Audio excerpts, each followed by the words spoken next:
Hi, I'm Brighid of the Solidago Herb School and the Healthy Herb Podcast, and I'm here to answer your questions from the Nourishing Herbal Infusions course that HerbRally has on their YouTube station. And a bunch of people have asked questions in the comments on different videos, and I'm here to answer them. I hope it helps bring you clarity and also anyone else who has similar questions as well. So let's dive in. We have Rashida asked a question on the red clover video. She says, I am from Pakistan. I have ordered red clover flowers, but how do I drink it? Can I boil this in water for my hormonal issues? My age is 34 and I have many problems like inflammation and hormonal imbalance and allergic problems. More use of antibiotics have damaged my health. What do I want to do? How many times should it be used? So I think red clover blossoms could be very helpful for you. I'm glad you were able to order some. And instead of boiling the blossoms, I would make the herbal infusion as is suggested in the videos. So you would you're steeping the videos for a long time. So you weigh out an ounce of the flowers and it's gonna be a lot. It's an ounce by weight because the flowers are very light. And you're gonna put them in a quart jar and then you're gonna fill the jar with boiling hot water all the way to the top, stir in the red clover, and then top it off with more hot water. Cover it with a lid, a tight lid, a canning jar. So you're going to use a canning jar so it can tolerate the hot water, and a tight lid. And putting that tight lid on it really helps to keep the heat in and to really help to steep it and steam it almost, really cook the herbs for a long time. You're going to let it sit on your counter for 4 hours at least, and you can let it sit overnight up to 10 hours. You want to keep it refrigerated once it's down to room temperature, and strain it out and then drink it. And probably just a quart once a week or twice a week would be plenty. And then you can rotate in other herbs as you get familiar. And I think that answers your question. I hope that you find it helpful. Bonnie asks on the Q&A number 1 video, hi Brighid, can you explain if it is more medicinally beneficial to use only one herb in each infusion?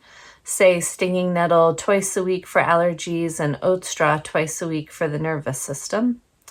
I understand that we want to get to know each herb on its own, but after you've done that, is there a benefit to drinking each different herb separately? Thank you so much. So I think she's asking, can I mix them? Is there a problem with that? Is there more benefit to keeping them simple as simples, which is individual herbs in a preparation, other than just familiarizing yourself with the herbs? And so I would say the goal is, one of the reasons why we use one herb per quart jar is we want to get the full amount of herbs. So you want to get like a whole ounce of the stinging nettle or the oat straw in that quart jar, just so that you're actually getting enough herb that it's going to do the benefit. So if you were to combine them and say you put like a half an ounce of nettle and half an ounce of oat straw in the quart jar, and you did that for 4 days in a row instead of doing individuals 2 days in a row each, it equals out to being the same amount of herb that you're going through. So that's probably fine. But I just find that there's more in the medicine of the intimacy with the herb and doing it one-on-one. Yes, you are familiarizing yourself with it, but I almost feel like the body, and this is just a belief that I have, I don't know if it's fact or not, and you can do what you want. You can be your own judge. You can see what works best for you. But I just find that working with one herb at a time, I prefer it overall. I kind of feel like the body recognizes what you're doing in the moment better. Excuse me. But you can mix them if you decide that that's the way you want to go. I don't know that nettle and oat straw would necessarily taste good together either. And that way, you can pick and choose. If you were to blend all your nettle and oat straw, then no matter what, that's what you're drinking every day, where you can pick and choose your day. Like, oh, I really feel like it's a nettle day today. And so, I'm really feeling like I want that extra green, that extra, energy of nettle versus, oh, I'm really kind of feeling frayed and nervous and frazzled today. And so it's an oat straw kind of day. It just gives you a little bit more flexibility in that degree as well. So not only are you making sure that you're getting enough of each herb in a given time span, but you can kind of pick and choose more for that day, what's going to work best for you. However, if you really feel like you need to mix the herbs together, try it out and see what you think. See if you like it better or not. It can, make it your own. It can be flexible for sure. Okay, Karen asked on the red clover video, thank you for all the information. Do you recommend drinking the infusion cold or should I warm it up before drinking? How often should I drink it in a day? So this again is very flexible. It's kind of what works for you, what you prefer, just as long as you drink it. So if you prefer it cold, that's great. And from my understanding, cold beverages are going to hydrate the body faster. They're going to go into the body faster from the stomach versus hot beverages might hang out in the stomach longer. If that's an issue or not, it's up to you. If you like a nice warm tea with, nice warmed up infusion with honey added, and if that makes you feel good, especially as winter approaches, that's fine. But if it's just easier to drink it right out of the fridge and you don't have to go through the extra step of warming it up every time you want to drink it, that might be better and easier just to make sure you get it into your diet, into your lifestyle, into your day. And then as far as how often do you drink it in a day, it's kind of like, well, drink it when you're thirsty. The whole point is to drink the quart in one day. So you can drink it all at one time, or you can drink it whenever you're thirsty, or that's totally flexible. It does not really matter what works with you, with your schedule, with your thirst and your cravings and your schedule. Like when do you normally drink beverages, and then make this your primary beverage. And then after you know that you've had all of your infusion, then you can indulge in other beverages. Drink your infusion before you drink any water in your day. Okay, Bonnie, a different Bonnie than the previous question, asked on the long ultimate guide video, I'm not understanding how to use multiple herbs. If I want to use nettle and oat straw, do I make separate infusions or can I combine them in one? If separate, then when or how do I consume them? Drink both within a day, alternate days? Do you recommend the entire quart in one day? So yes, I would say if you want to work with multiple herbs, which is recommended, we don't want to just work with one herb all the time. It gets kind of boring, and the diversity of the plants gives us diversity of nutrients and more phytonutrients and phytochemicals that we can build our health with.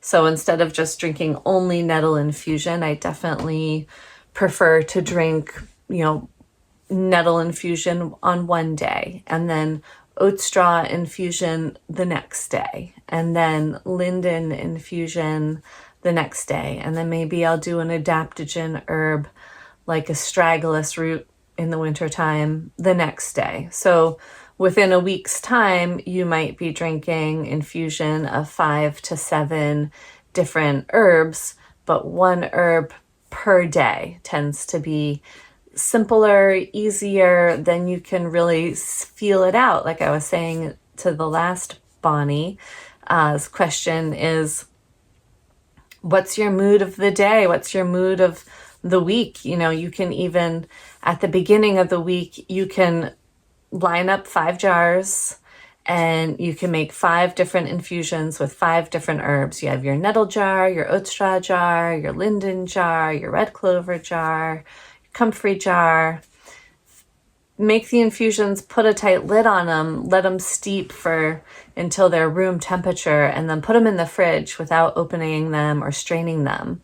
And they will last in the fridge for multiple days. And then you kind of want to start with the ones that have the less protein first, with the most protein first, because they are the ones that would go bad sooner. So that would be oat straw, red clover, nettle, Comfrey, and then linden you can save for later as the week progresses. And then you can pick your herb for that day. You're like, oh, well, today definitely feels like a nettle day, or today really feels like a red clover day. And you can gain that sensitivity the more you drink them, and the more that you go and just tune into your body. And what does your body feel like? What is it like? It's kind of the same as how you would choose what vegetable you want to eat for dinner. What's the main vegetable that you want to eat for dinner? Or what are you craving on this day? And then to have an assortment of vegetables available to you to pick and choose from. So 1 herb per day in a quart jar. I think I answered all those questions. Alternate days, and do you recommend the entire quart in one day? And yes, I think if you can manage to drink 1 quart of infusion in a day, that's ideal. And that's your main beverage. And then after that, you can fill in with coffee or green tea or, glass of wine or kombucha or, whatever you like to drink as treats. But your main beverage for the day is the Nourishing Herbal Infusion, and you want to drink a quart of it. And then you can just disregard drinking water, because that's your water for the day, but it's full of minerals and electrolytes. So you're actually going to get more hydrated from that than drinking just a quart of plain water, empty water, you could call it. Okay. So let's see. Bonnie's question continues. She says, I've been using 1 cup of oat straw per quart and drinking about 2 cups per day.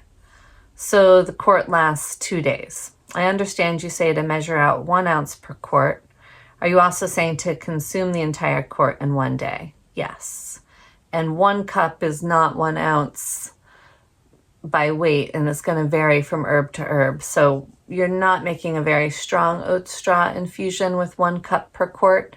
And by drinking it just half of that in a day, you're really not getting the full strength. So you might not be getting the results that you are desiring from the oat straw, which is, strong bones, healthy sex life, hormonal modulation, nervous system, soothing, calming, support. Okay, then you say, are you also saying to consume the entire quart in one day? Yes. I want to add nettle. Can I combine nettle with oat straw in 1 quart, or do I need to make a separate infusion for each? Then do I drink both infusions in one day or on subsequent days? So it can be as simple or as complicated as you want to make it. I think the simpler the better, because it's easier to incorporate it into your lifestyle at first. And then you can get all wild and crazy with it if you want. You can combine herbs if you want. But for me, I found that once I get into working with herbs as simples and then I start combining them, it's like, it's not the same intimacy, it's not the same connection, it's not the same joy that I get from drinking it. Just the infusion becomes, the infusion becomes muddled. The way I'm relating to it becomes muddled, and I don't really know the oat straw and nettle, like I was telling the other Bonnie, are really going to taste good together. I don't know. I think it's just easier, neater, tidier, one herb per quart per day, and then rotate through. So good luck with it. And then, also whatever works for you works for you. So that's okay. Just make sure you're getting enough of the herb in your quart jar so that you really do see and feel the difference. These are food-like herbs. They're not drugs. They are, with the whole spectrum of herbalism, there's, poisonous herbs that are going to have more of a really intense action on the body. And then there's food-like herbs, which are going to have a more modulating, nourishing, building. It's like eating like the healthiest soup you could eat in a day, it's like, but in a really easy way to make it just like really build you up. And then work with it from that mindset. And I think it'll be easier and you don't have to worry so much about doing something wrong. Okay. Captain Multiverse asked on the Linden video, if you have dry linden, how much is a good amount for 1 cup of tea? For example, I got a handful of linden, I think that was a lot, poured kettle water over it and let it sit for 15 to 20 minutes and drank it, and it sure relaxed me out. And that's great. So there's a difference between tea and infusion for the purposes of this course. I know some people might use that word interchangeably, so it's a little confusing. But when we talk about nourishing herbal infusions, again, we're using large amount of herb steeped for a long amount of time to get the most benefit from these food-like herbs, which linden is kind of in the gray area. It's not necessarily full of minerals, but it is very anti-inflammatory and very soothing to all mucous membranes in the body, which is really important. So, and plus it is a nervous system calmative. So when we make a tea, we tend to be getting more of the like volatile oil constituents, which linden does have a little bit of. It's quite floral. It has a scent to it. It has like kind of a sweetness to it. And so those in all herbs tend to be having like a stimulating, sedating effect on the body. So when you make a strong tea, steep it for a short amount of time of the linden, you're mostly getting those volatile oils, that scent of the plant, and that is definitely going to have some sedative, relaxing properties to it. The longer you steep your linden, as in a nourishing herbal infusion form, you're going to also get some of the other properties of the linden as well, including that super slimy mucopolysaccharide sugars that are so anti-inflammatory and so restorative to our mucous membranes. And those actually extract best in room temperature to cold water versus hot boiling water for a short amount of time. You might have still gotten some in there. So also generally, you ask specifically for a cup of tea. So with herbs, the general rule is 1 teaspoon of cut and sifted herb per cup of water, and 1 tablespoon of whole, not cut and sifted herb per per cup of water, and that's for dry plant material. Fresh plant material would probably double it at least, and or multiply it by 4 even. So short of the long is, if you want to get all the benefits from Linden, I would make a Nourishing Herbal Infusion with it. And you can start with just a ½ ounce, is the exception to the 1 ounce rule. So you could weigh out ½ an ounce, especially if you have the cut and sifted Linden. If you get the whole flower Linden, whole blossom Linden, which I really like, then, you know, a ½ ounce to 1 ounce is fine. I like, if I'm sick, or if I have a sore throat, or if my daughter is sick, then I definitely make a really strong Linden infusion with a full ounce, because it is so soothing to the sore throat and so calming. And it is a classic in France, where Linden trees grow in abundance. It's a classic cold and flu remedy. But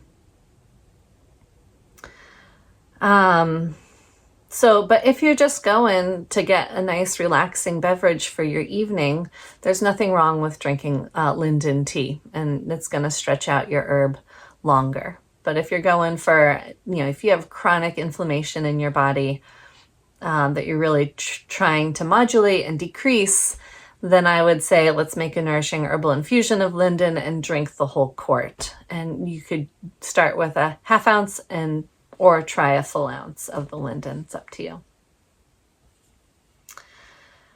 Okay, Vince on the frugality of Nourishing Herbal Infusions video. Hi, do you know if Nourishing Infusions break a fast? I like to drink a liter of nettle infusion in the morning, but I'm wondering if this triggers an insulin response. And I would say that of anything to break a fast, nettle infusion should be fine. You can judge based on how you feel, but I know that there is a lot of research and work being done with nettle in actually helping people who are diabetic and helping to modulate blood sugar levels. Plus, there's no real sugar in the nettle. There's, you know, if you're breaking your fast with a donut or like, you know, white flour and white sugar, then that's probably not going to be the best thing. But a nettle infusion is great. Full of minerals, full of nutrients, full of protein, easy to digest. Like, you don't even have to digest it. Everything's all pre-digested in the liquid of the water. And so all you have to do is drink it and then absorb that water. You don't have to break the nutrition out of the plant anymore. It's already been extracted from the plant into the infusion. So I don't see a problem with it, but always listen to your body. Okay, Isabel on the nettle video asked, I have been enjoying all your herbal infusions. They are so good. Thank you for sharing your knowledge and love for the herbs. Thank you, Isabel. I have lots of wood nettles, Laportia canadensis, around me. Can we use them for infusions like the stinging nettle? And so this is a good example. It's a great question as far as when we compare common names of plants versus botanical names of plants. And I think that's why it's really important that we do learn botanical names of plants, one of the reasons. And because it really can tell us a lot more about relationships that plants have to each other. So just because wood nettles has the name nettle in it doesn't mean that it's related to stinging nettle, even though they have the same name.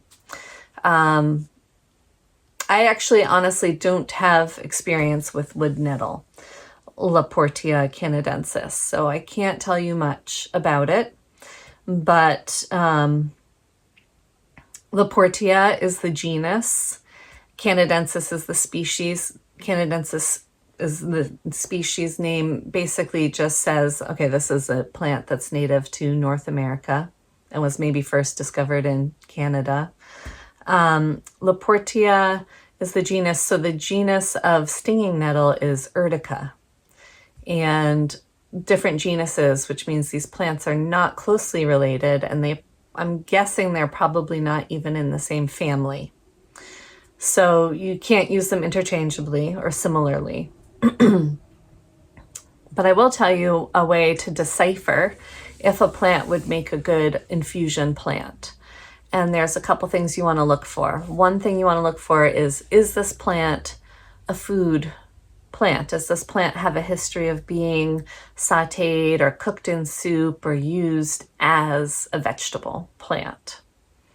Another thing you want to look for is this plant high in minerals, vitamins? Is it high in nutrition? That's what we're looking for nourishing infusion plants. Is this plant super bitter? Does it have a lot of volatile oils to it where it has a lot of aroma and scent to it? Those plants we do not want to use. So yes, we do want to use the plants that are highly mineral rich, high in protein, high in vitamins and minerals. Plants that are very bitter, very aromatic, we do not want to use in nourishing infusion strength. That's just too strong for those stronger plant constituents. And is it readily available? Is it okay if wood nettles would be harvested in large quantity? Because that's what it takes to make a nourishing infusion, especially if you're going to be drinking that nourishing infusion throughout a year's time, on a weekly basis.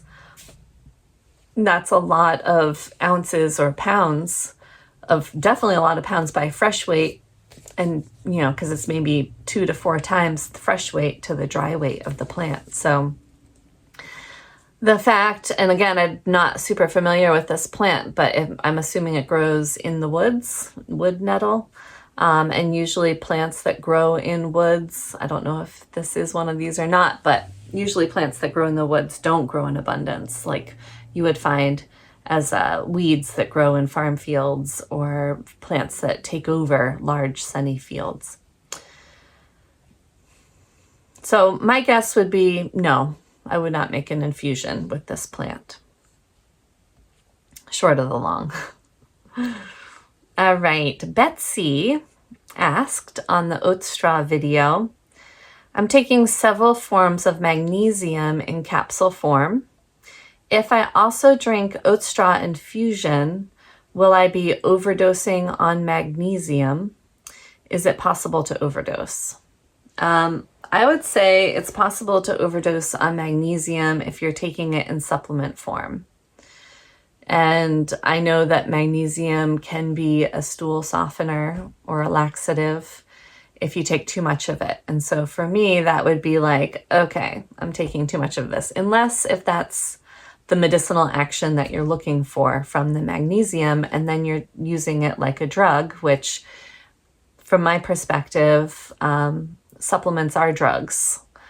And, so they are,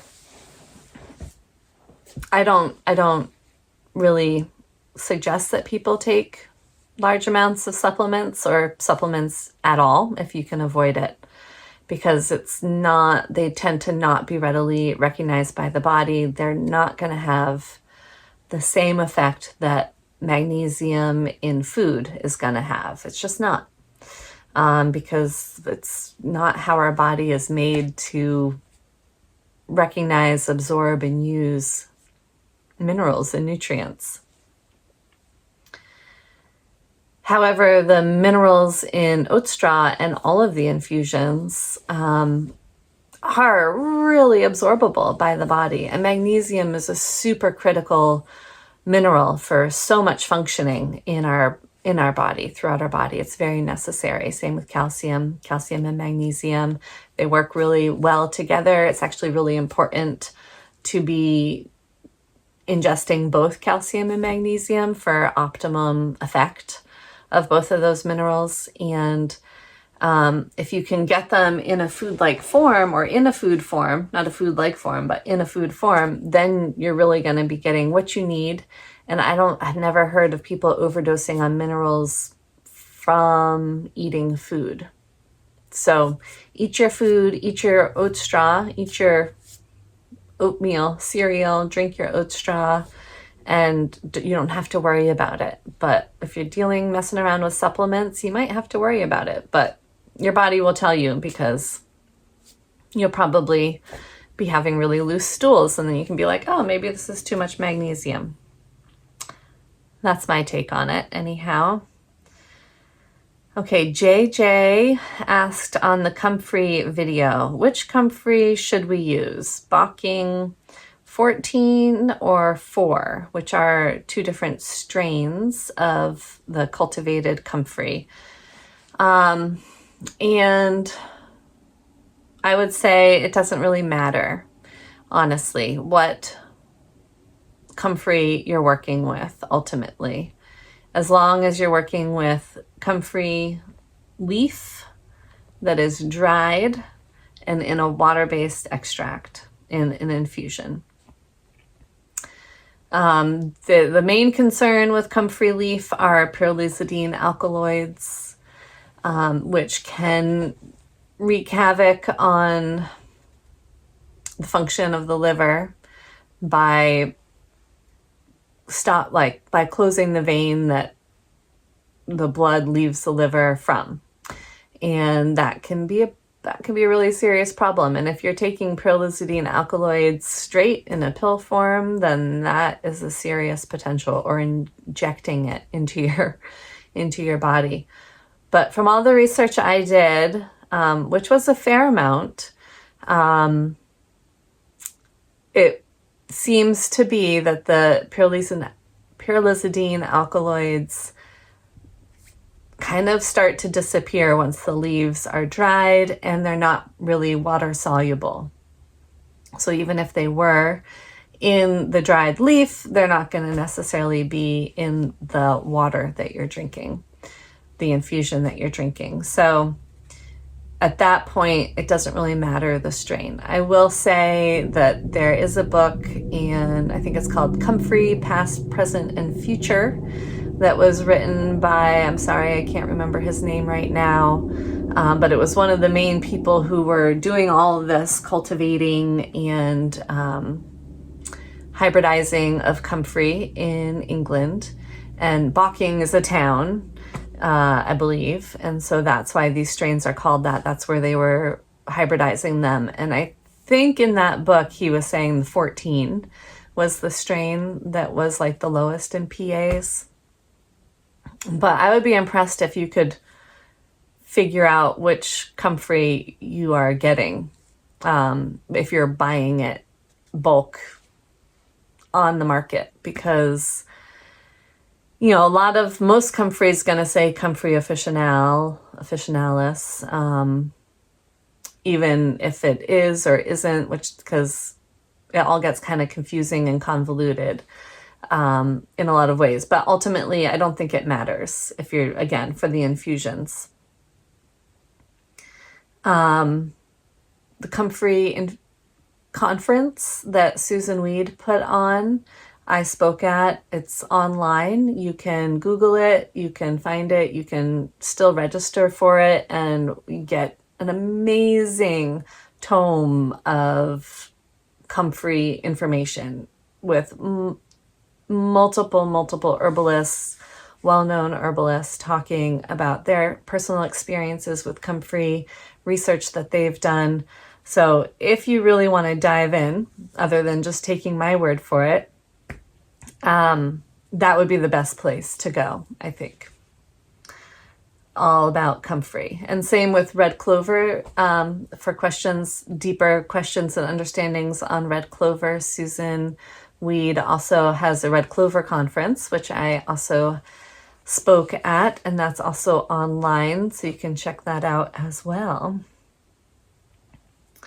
Okay, Lark's Garden on the Linden video. Thank you for all the information, much appreciated. Thanks, Lark's Garden. Here at my senior living community, I have found several lindens. Did I miss your instruction on the amount of fresh flowers per quart? Is it still a 1/2 ounce fresh herb per quart? And so this is a general herbal rule as well. It's like any time that we're working with dried plant material versus fresh plant material, you want to at least double the amount of plant material that you're working with, probably by weight. Because you have to take into consideration all that water weight in general that's in the plant. It might even be up to 4 times depending on what plant you have, or it might be less than half depending on what plant you have.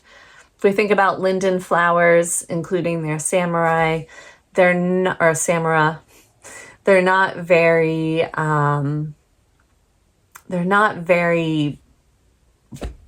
water intense. They're pretty dry and they're tiny.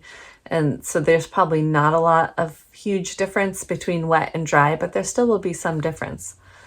So you would want to use, I would say, twice as much fresh linden flower to dry linden flower. However, I would probably not use fresh linden flower. Honestly, I would dry it first because you're going to get a more concentrated beverage that way, especially since we're not necessarily going for volatile oils, which is what we're going to get, what we love to get from fresh plant material. Like the super fresh plant material offers a lot of volatiles, the scent, the aromas of the plant, which dissipate quickly in the drying process. But the linden, plus, are you going to go out every morning and harvest an ounce of linden blossoms? It only really blossoms for 2 weeks in a summer, unless you get a big rainstorm halfway through that, and then all the blossoms are going to get knocked off anyway. So for practical reasons, harvesting and drying your own linden is going to be what's going to happen anyway if you want to be drinking linden year round. It's also relatively tedious, I have found, to harvest linden flowers. I usually end up getting a bunch of leaves in there too, just because it's easier, which is fine. You can put the linden leaves in your infusion. They're a little bit more tannic than the mucilaginous flowers are. But yeah, so I would say it doesn't matter because you're probably going to be using dried linden flowers anyway. Rebecca on the oat straw video. Hello, can you please let me know, is oat straw good to increase estrogen? And this question is not really one that I can answer. It's not really one that fits the herbal paradigm, I guess I would say. So maybe if you were taking drugs, this would be the right question to ask. If you were taking hormone replacement therapy, this could be the right question to ask. But when you're working with plants, especially whole plants in infusions, they don't really work like that. They're not going to increase or decrease hormones on demand. They are going to bring your body to a healthy, nourished state so that your body is more able to do what it is meant to do, or it is meant to do when it is healthy. So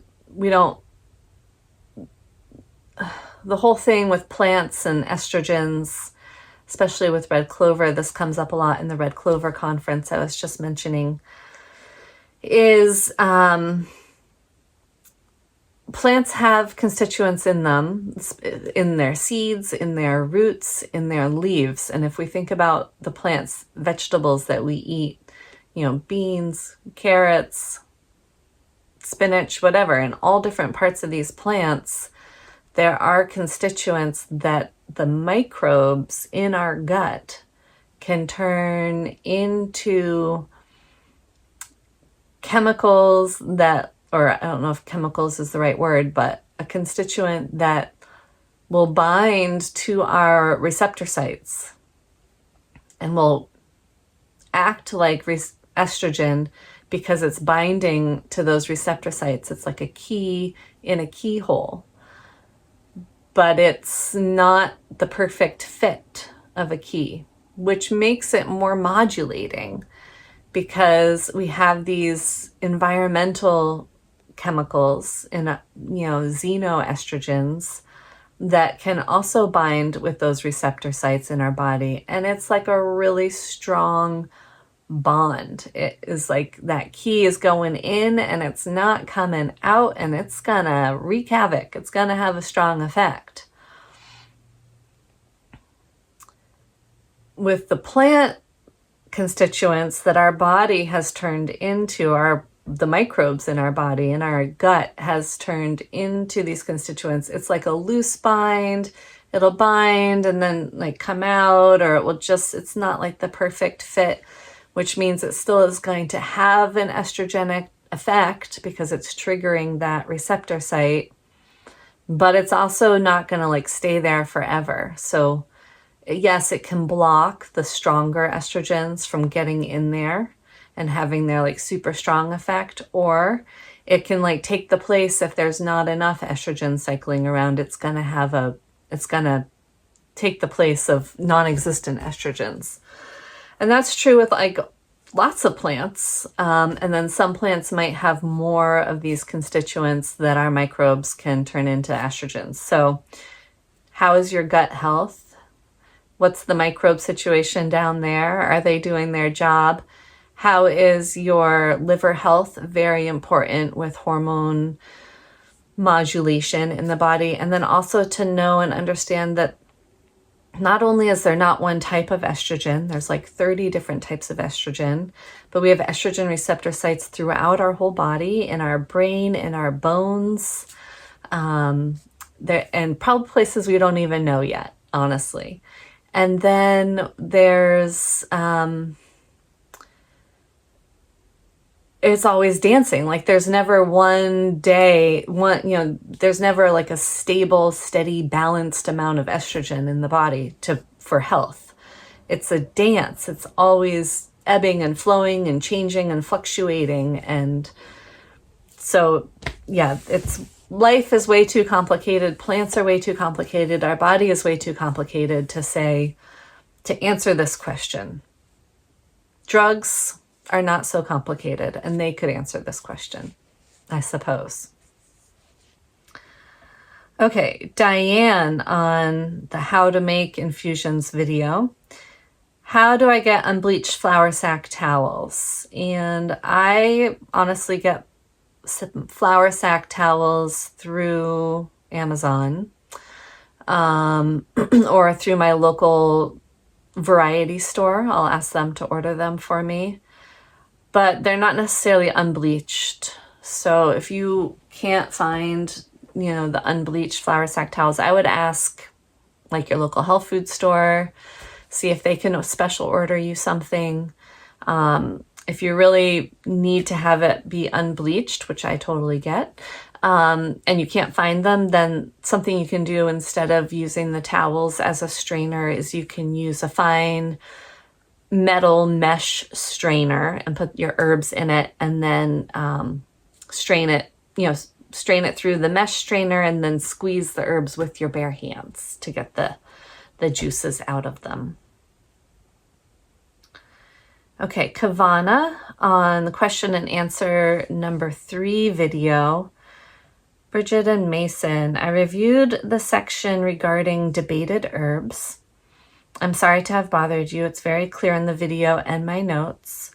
The exclamation is crystal clear and makes sense. I've been enjoying this journey so much. I really enjoy the taste of herbs, berries, roots, straight up. I have a fact sheet with all the benefits that we read to positively focus on the healing benefits as we drink each infusion, which I love that idea. It's like a great way to put intention into your practice, and a great way to learn about the herbs as you're drinking them. What a great idea. I just sent a new question via HerbRally. I would love to hear your answer regarding comfrey leaf. I recently reordered and was very surprised at the disclaimer the herb company put on it, which I am guessing that disclaimer said not to be used internally. This herb is not to be used internally. And that is something they have to put on by law. The FDA, I believe it was the FDA, made a law like way back when there was a bunch of Comfrey issues going on, like it might have even been in the 80s or the 90s, I can't remember, early 2000s. They put a law saying that all Comfrey products have to have this disclaimer on them. So legally, they have to have it on there. And again, like I choose to ignore it when I am making nourishing herbal infusions with dried leaves in a water-based extract. From all the research I did, as I said in one of my previous answers, really leads me to feel that it is very safe and to believe that it is very safe to consume dried comfrey leaf extracted into a water-based solution. I don't think we have to worry about the pearlizidine alkaloids at all in that solution. But again, if you want to really dive into Comfrey, the best place to do that, I think, is the Comfrey conference put on by Susan Weed that has a whole panel of amazing herbalists speaking about Comfrey and the issues around it. So check that out. Don't take my word for it, but that's where I'm at with it personally. And then Yelena asked, very interesting. I just started to learn about the healing properties of herbs. I'm wondering if the metal lid will start to rust in contact with water. I say, I don't think you have to worry about that with the infusions because, they're only going to be steeping for a day, overnight, 10 hours, and then you're going to strain it out, and then you're going to drink it within the next 24 hours. So at any given point, that lid is going to have contact with water at the most, let's say, for 48 hours. And that's not long enough to rust the lid. So I've never had an issue with that. I think that the main concern with lid rusting that you might be confusing this with is when we use vinegar for herbal preparations. And vinegar will absolutely rust a lid. And those preparations tend to stay in the jar longer as they are macerating and being infused. So as far as nourishing herbal infusions, I don't think you have to worry about a rusty lid, but maybe other preparations you do. And so it's nice to have some sort of a barrier there, or a glass lid, or a food grade plastic lid. All right, well, this concludes the question and answer for the Nourishing Herbal Infusions course of the questions I've had so far. I just want to thank you all again so much for watching the videos on HerbRally's YouTube, for being willing to work with these plants in this way, a nourishing herbal infusion to help build health and support your nutrition.